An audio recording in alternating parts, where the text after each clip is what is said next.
Hello guys, for today's video guys, gagawa po tayo ng chicken ossobuco. Andaman na natin ang ating ingredient. Mayroon na tayong chicken, mayroon din tayong carrots at saka celery.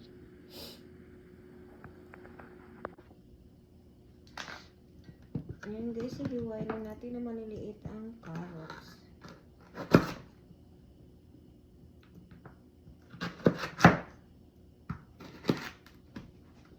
Para maganda po yung kanyang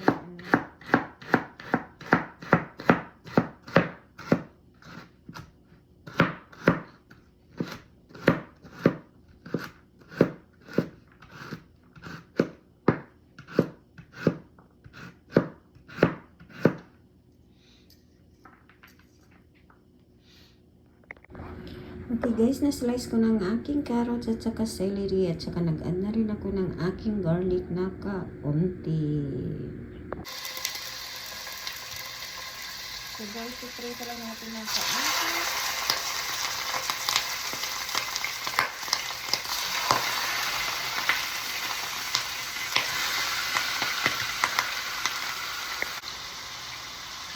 So guys,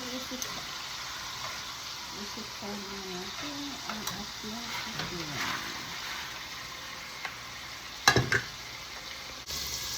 So guys, susunod naman natin ang ating carrots at celery.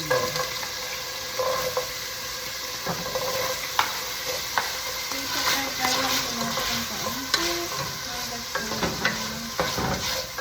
ang kanyang chicken.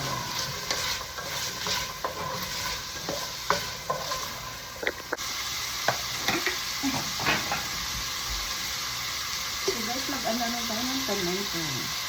Kunti lang po kasi ayaw na ng maraming tomato. This is tomato sauce po.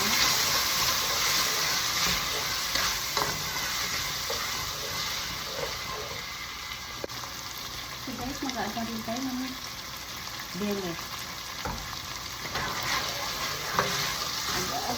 Mag-aasa tayo ng 1 bowl of water.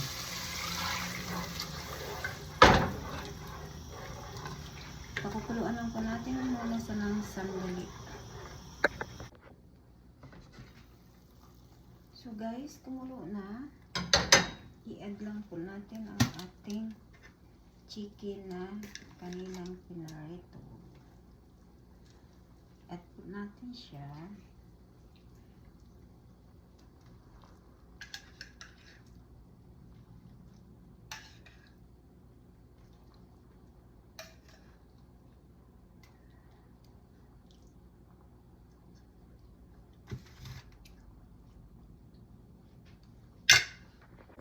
So guys, pakukuluan lang natin hanggat maluto.